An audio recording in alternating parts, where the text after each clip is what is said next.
When comparing real estate investing with stock market investing, it's essential to consider the key differences in risk, liquidity, and control.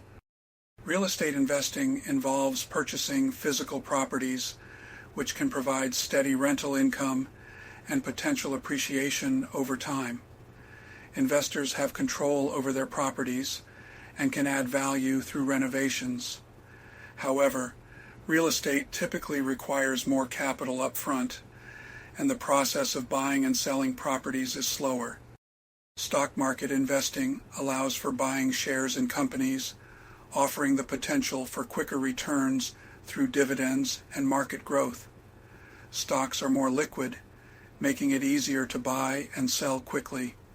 However, the stock market is more volatile, with prices fluctuating rapidly based on market conditions. Both strategies have their pros and cons. Real estate can offer stability and tangible assets, while stocks provide flexibility and the opportunity for higher returns in shorter periods.